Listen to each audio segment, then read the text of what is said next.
ইসলামী আন্দোলন করতে গিয়ে ইসলামী ছাত্র শিবিরের একজন ভাই মইনুল নাম জগন্নাথ বিশ্ববিদ্যালয়ে পড়ে চিটাগং বিশ্ববিদ্যালয়ে বন্ধুদের সাথে দেখা করার জন্য বেড়াতে জগন্নাথ বিশ্ববিদ্যালয় থেকে চিটাগং বিশ্ববিদ্যালয়ে যাওয়ার পর গুম হয়ে গেছে। আজও সেটা খুঁজে পাওয়া যায়। গোপালগঞ্জের মানুষ মইনুলের পাগল হয়ে গেছে। যখন রাস্তায় কোনো যুবক মানুষ দেখে পিছন থেকে জমিয়ে পারে বলে মইনুল এতদিন কোথায় ছিল, সে যখন বলে আপনি কাকে ধরেছেন, মুখ পান তাকে আবার ডাক্তার ধরে চলে আস। একদিন বিশ্ববিদ্যালয়ের সভাপতিকে মইনুল তার আব্বা বললেন আমার একটা রিক্সা রেখে দেন। রিক্সা রেখে দেওয়ার পর সারাদিন রিক্সায় করে আসলেন। বিশ্ববিদ্যালয়ের সভাপতিকে রিক্সাওয়ালা বলছেন স্যার এই যে লোকটা একটু পাগল। বলছে কেন? যে সারাদিন আমার সাথে একটা কথাও বলবে, এই বিভিন্ন জায়গায় দাঁড়াচ্ছিল আর টিভি পড়ছিল আর মোনাজাত করে কাঁদতে কাঁদতে আবার রিক্সা হচ্ছে। বিশ্ববিদ্যালয়ের সভাপতি টাকা দিয়ে রিক্সাওয়ালাকে বললেন তুমি চলে যাও। মইনুলের আব্বাকে ডেকে বললেন আব্বা সারাদিন কোথায় ছিলেন? বলছে বাবা তোমার মা আমাকে আজকে পাঠিয়ে দিল বিশ্ববিদ্যালয়। বললাম আমার মইনুলের খবরটা কোথায় আছে আমার তো জানি, তুমি আজকে বিশ্ববিদ্যালয়ে যাও, হয়তো কোনো গাছের নিচেই নাই, কোনো পাহাড়ের নিচেই নাই, কোনো খালের বিবিতে আমার মইনুলটা হয়তো আপনি বেড়ে গেছে, সেটা মইনুলের খবর ভেবে তুমি জিয়ারত করে ফিরে সফলভাবে বলে যায় তাকে জানি। এই কারণে আমি সারাটা বিশ্ববিদ্যালয় ঘুরে ঘুরে চৌচো টিভি আর পাহাড়ের পাদদেশে দাঁড়িয়ে মইনুলের খবর ভেবে আমি জিয়ারত করেছি। এতটা কষ্ট এতটা নির্যাতন দিয়ে আমাদেরকে তিলে তিলে মারতে চেয়েছিল। আমাদের তিলে তিলে মারা এই মিছিল শেষ হয়নি। এখন ফাতিমা তাসলিম নামে একজন মেয়ে আসগর আলী ভাইয়ের শিবিরের রাজশাহী বিশ্ববিদ্যালয়ে পড়তেন, শেষ পরীক্ষা দেওয়ার আগে শহীদ হয়েছে।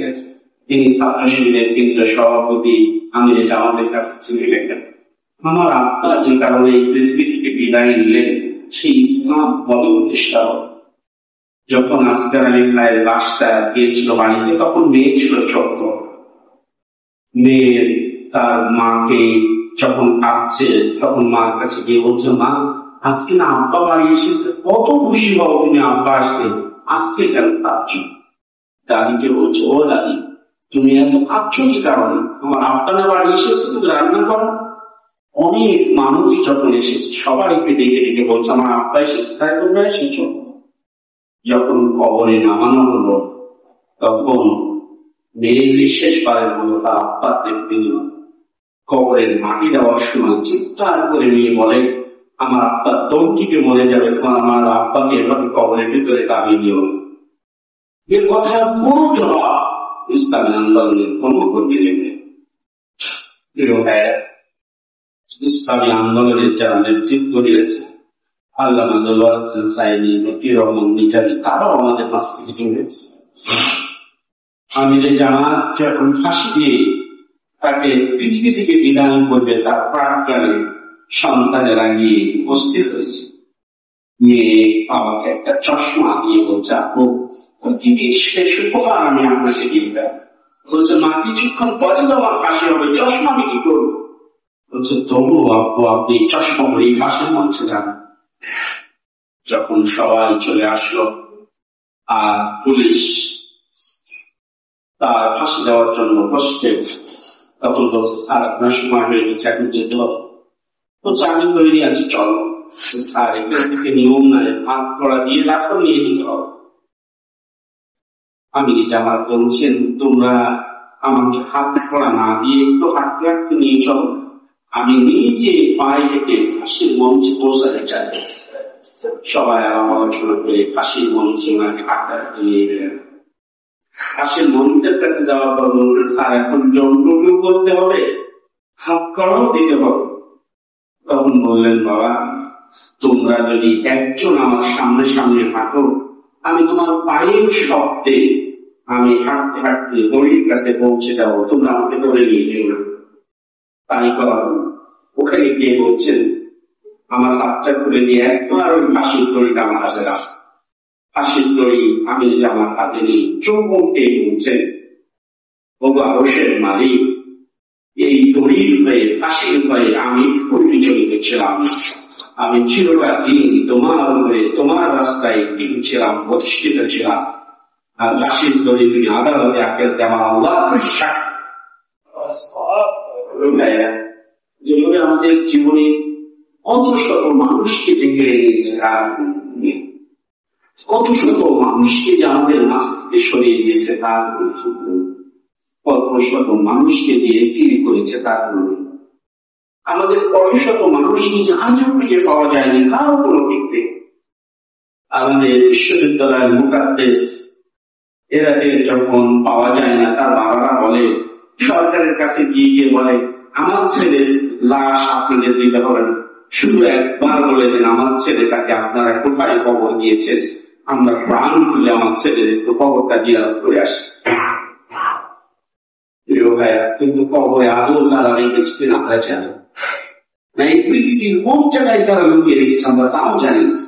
আমরা শুধু বলতে চাই, আপনি আল্লাহ দুনিয়ায় যদি না রাখো, জান্নাতের সর্বোচ্চ জায়গায় আমাদের ভাইদেরকে দিয়ে দিন। ইসলামী আন্দোলন করতে গিয়ে আমরা যারা জীবনে অনেক কিছু হারিয়েছি, তারা একবার নিষেধ করে দেখি জীবনের চেয়ে বড় কিছু আমরা কিছু হারাইনি। আমাদের জীবনটা এখন বেঁচে আছে, কিন্তু যারা আমাদের আগে চলে গেছে তারা আমাদের কাছে জানতে চায় এই জমিনে ইসলাম প্রতিষ্ঠা করবে। প্রিয় ভাইয়েরা, টপিকে যদি তাকওয়া বোঝা যেত, ইসলাম বোঝা যেত, তাহলে মান্নাদের যে ভালো নবী আর কজন বল, দাঁড়িয়ে যদি ইসলাম বোঝা যেত, তাহলে রবীন্দ্রনাথের চেয়ে বড় দাঁড়িয়ে আর কজন ছিল। বড় যুদ্ধে যদি ইসলাম বোঝা যেত, তাহলে আবু জেহেলের চেয়ে বড় যুদ্ধ আর কে বলে। সুতরাং ওই জায়গায় ইসলাম না বুঝে ইসলাম বুঝতে হবে। এই জায়গায় থেকে মাত্র 12 ইঞ্চি নিচে তলবে আল্লাহ তাআলা বলছেন, ইন্না আকরামাকুম ইনদাল্লাহি খবর ভাইয়া, আমরা মুখে যেটা উচ্চারণ করছি বলছি সেটা যদি কলমে থাকে তাহলে আমরা চূর্ণ হয়ে যাব। আর যদি কলমে না হয় শুধু মুখের কথা হয়, তাহলে আমরা দুনিয়াতেও অপমানিত হবো, আখিরাতেও লাঞ্ছিত হবো। আমাদের জীবনটা সুন্দর হলো, আমাদের জীবনটা আমাদের জীবনটা আল্লাহ তাআলার জমিন আল্লাহ দ্বীন প্রতিষ্ঠার জন্য কোরবানি হলো। আমাদের জীবনটা চূড়ান্ত